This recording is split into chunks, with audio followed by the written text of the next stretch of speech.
Hola, buenas tardes. Me llamo Eric Israel Millán Velázquez. Soy aspirante para la Universidad Abierta y a Distancia de México para la licenciatura en Derecho. Hoy les voy a hablar sobre mi informe final. El tema que yo seleccioné fue juicio de amparo y específicamente la importancia del juicio de amparo como recurso del gobernado. Los objetivos que voy a tratar de cumplir en esta presentación es establecer el grado de familiarización y conocimiento que tiene la sociedad sobre este tema y segundo, es dar a conocer a la comunidad las principales características de un juicio de amparo, desde conocer qué es, dónde puede hallar información, quién es la autoridad responsable, cuál es su finalidad, quiénes son las partes que conforman un juicio de amparo, qué es un acto reclamado, cuál es el proceso que conlleva un juicio de amparo como instancia de la parte agraviada y cómo me puede llegar a beneficiar conocer sobre el juicio de amparo.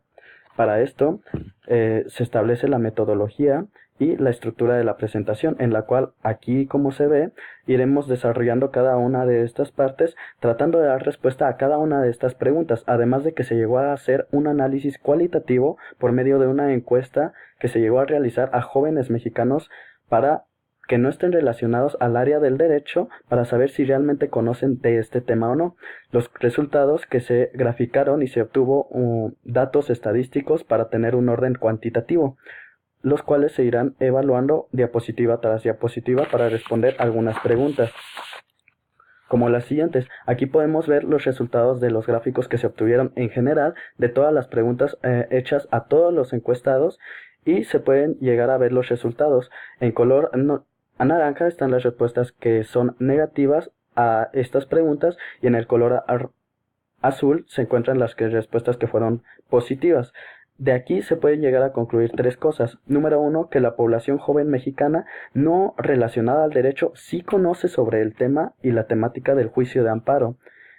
En segundo lugar, se puede llegar a conocer que los resultados indican que a pesar de que conocen qué es un juicio de amparo, la mitad de los encuestados no saben cómo se lleva a cabo, cómo se forma la resolución y quiénes forman parte del proceso. También se puede llegar a concluir que solo la mitad conoce cuándo pueden hacer valer un juicio de amparo. Aquí en esta gráfica se establecen las 10 preguntas, pero no se mencionan cuáles son.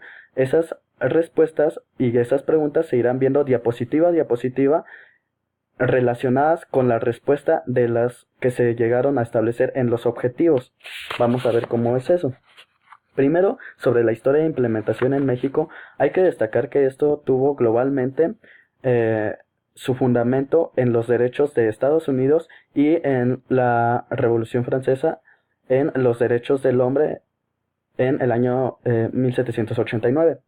Posterior, en el año aquí en México se estableció en el año 1824 los primeros comentarios sobre un juicio de amparo. Después se llegaron a establecer en el juicio en la Constitución de 1836, denominada también Siete Leyes, pero esta tuvo una duración muy corta y por lo tanto ya no se llegó a fundamentar. Las primeras bases se tienen en el Estado independiente de Yucatán, cuando trataba de ser independiente, llegó a constituir su propia constitución, que se denominó la Constitución del Estado de Yucatán del año 1841. Aquí se llegan a establecer los fundamentos con con el jurista Manuel Crescendo Rejón, que también se le conoce como el padre del juicio de amparo. Aquí tenemos la primera pregunta a la cual le llegó a dar respuesta y se llegó a graficar. ¿Conoce la razón o motivos por las cuales surgió el juicio de amparo? El 80% de los encuestados llegó a contestar que no sabe cuáles son la razón o cómo surgió este juicio de amparo. Y 20% llegó a decir que sí. Aquí tenemos el primer caso resuelto, que fue en el año 1842. A pesar de que este fue el primer caso, lo del juicio de amparo no llegó a quedar establecido sino hasta el año 1857 en la Constitución que se eh, estipuló ese mismo año. El caso es sobre don Manuel Melchor Verástegui Suárez. Aquí el juicio de amparo se llevó sobre la queja de que el quejoso no podría ser desterrado del Estado sin que procediera la formación de un juicio y el pronunciamiento de una sentencia. Esto fue por un acto de abuso de autoridad que se llegó a cometer por pues los funcionarios o autoridades responsables. ¿Cuál es la finalidad de un juicio de amparo? A pie, como dice tal cual la diapositiva, su finalidad es restituir a la persona en el goce de sus derechos que se le han vulnerado y restaurarle los mismos a un estado anterior, o si no, obligar a la autoridad que llegó a cometer esa omisión que de alguna forma hagan alguna acción que pueda solucionar o al menos enmendar esa violación para que la persona sienta que no, sus derechos no han sido violados y que los abusos de la autoridad no queden impunes. Aquí tenemos la segunda pregunta, ¿conoce cuál es el fin que tiene un juicio de amparo? Aquí se intercambian los papeles. En este caso, el 80% de los encuestados llegó a decir que sí, el 20% llegó a comentar que no. Y esto es interesante porque pues si saben cuál es su finalidad, saben que este es un recurso que es útil para ellos. ¿Qué es un juicio de amparo? Bueno, el juicio de amparo es un procedimiento que llega a resolver controversias que se generen por actos u omisiones que llegan a violar los derechos humanos reconocidos en los tratados internacionales, en los mismos derechos humanos y en la Constitución Política de los Estados Unidos, generados por alguna autoridad. ¿Ok?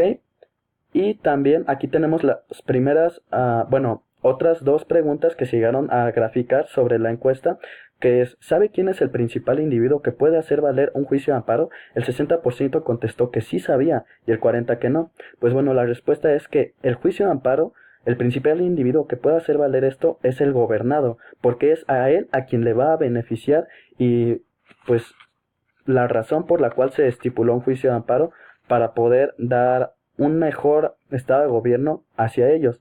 El segundo punto, sabe que es un juicio de amparo, el 70% llegó a comentar que sí y el 30% que no. Ahora bien, dentro del juicio de amparo, primero esto tiene que comenzar con un acto reclamado. ¿Qué es un acto reclamado? Pues es la conducta que llega a tomar alguna persona porque quiere imputarle a la autoridad responsable que estima que fue violatoria alguna de sus garantías, alguno de sus derechos y por lo tanto quiere que se le llegue a restituir esa paz que él tenía o esos derechos por medio de un juicio. ¿En dónde podemos llegar a encontrar información acerca de esto? Bueno, el 60% contestó que sí sabía y el 40% contestó que no. Aquí cabe mencionar que es interesante que conozcan al menos en dónde pueden llegar a encontrarlo. Tal vez no se sepan los artículos principales, pero al menos que sepan que pueden encontrar esto en la Constitución Política de los Estados Unidos Mexicanos es uno de valor invaluable. Estos se encuentran estipulados en el artículo 103 y en los artículos 104, 105, 106 y 107. Del 104 al 106 estipula quiénes son las autoridades responsables y de qué se va a encargar cada uno. ¿Okay? En el artículo 107 podemos llegar a ver las reglas previstas que se pueden resumir en general con que un juicio de amparo es contra las sentencias definitivas, que las sentencias no tendrán efectos generales, que es para la parte agraviada en la cual se le haya afectado su círculo o su esfera. Y bueno, también se puede tener en cuenta que la suspensión penal por autoridad responsable de la sentencia definitiva contra la que se ampara. Y bueno, también si la autoridad responsable insistiera en que se repita el acto reclamado o trate de eludir la sentencia, aquí también en la Constitución se establece qué es lo que va a ocurrir con esas personas, con esas autoridades que traten de hacerlo, y en este caso es llevarlos a un juicio con otra autoridad competente para que se les pues juzguen por sus actos. ¿Okay? Bueno, y ¿quiénes son estas autoridades responsables? En los artículos 104 al 107 se llegan a dividir principalmente en estas siguientes figuras: el Tribunal Colegiado de Circuito, el Juez de Segunda Instancia, el Tribunal de la Federación, la Suprema Corte de Justicia de la Nación y el Juez de Distrito. ¿En qué se llegan a diferenciar? Bueno, principalmente a la Suprema Corte de Justicia le llegan casos sobre una posible contradicción de una norma donde se tenga que ver acerca de la inconstitucionalidad de una norma, porque pueda llegar a afectar a personas y llegue a considerar si esa norma realmente, ese artículo de la Constitución realmente puede llegar a ser aplicable o si está vulnerando los derechos de esa persona. Se llega a considerar si se modifica o se deroga esa norma para el que se le pueda restituir los beneficios a esa persona a la que se le está afectando. El Tribunal Colegiado de Circuito se llega a encargar sobre sentencias definitivas, laudos y resoluciones que pongan fin a un juicio. Esto también es conocido como el amparo directo. Uh, Aquí tenemos algunos casos de actos u omisiones generales que se llevan a cabo por medio de un juez de primera instancia. Si éste no llega a resolver el asunto y la persona se llega a amparar, estos llegarán hacia el juez de segunda instancia. También tenemos al Tribunal de la Federación, que se encarga de normas generales, actos u omisiones que violen los derechos humanos y garantías constitucionales. Aquí también se encarga sobre asuntos federales. Y bueno, tenemos al juez de distrito, que se va a encargar de actos u omisiones de autoridad administrativa en juicio, fuera de juicio o después de concluido a personas extrañas al juicio contra normas generales. Aquí es importante destacar que esto va principalmente hacia amparo indirecto. Luego tenemos a las qué partes intervienen. Aquí tenemos que el 50% conocen quiénes son las partes que intervienen en un juicio de amparo y 50% no conocen quiénes son. Esto es importante porque se necesitaría entonces informar más a las personas acerca de este punto. Bueno, ¿quiénes son las partes que intervienen? El quejoso, que es a quien se le han violado sus derechos. Tienes al Ministerio Público, que es el representante de la Federación, y en este caso su principal función es ser garante de la legalidad, más que de la investigación del delito. También tienes al tercero interesado, que es a alguien que le llega a interesar el asunto y podría también llegar a afectarle. Tienes al demandado, que obviamente es la autoridad a la cual se le está reclamando ese acto u omisión, y tienes a la autoridad responsable, que es la que va a tomar resolución. ¿Cuáles son los plazos para poder hacer valer este recurso? Pues principalmente y generalmente una demanda el plazo es de 15 días, pero tiene sus excepciones cuando la norma sea autoaplicativa o el procedimiento sea de extradición. En ese caso aumentará a 30 días. En el caso de sentencias definitivas condenatorias en un proceso penal que imponga pena de prisión, se puede establecer hasta 8 años. Y si hay peligro de privación de la vida, ataques a la libertad, desaparición forzada de personas, incorporación forzada al ejército o armada, entonces se puede ocurrir en cualquier tiempo la solicitud del juicio de amparo. ¿Saben en qué momentos, plazos se puede solicitar un juicio de amparo? El 60% dijo que no lo sabían. Así que esto es importante porque pues si no lo hacen valer, después ya no lo podrán hacer a un asunto que se está llevando de juicio y ellos quieran reclamar. ¿Cuáles son las formalidades esenciales del procedimiento? Bueno, una formalidad esencial del procedimiento son las que van a garantizar que haya una oportuna defensa para el proceso que se va a seguir durante el juicio. Esto es bien establecido en el artículo 14 y tiene algunos requisitos que se ven en esta presentación. Bueno, aquí vemos la diferencia entre un juicio de amparo indirecto y un juicio de amparo directo. El directo procede contra resoluciones de sentencias o laudos que ponen fin a un juicio, es decir, que son definitivas.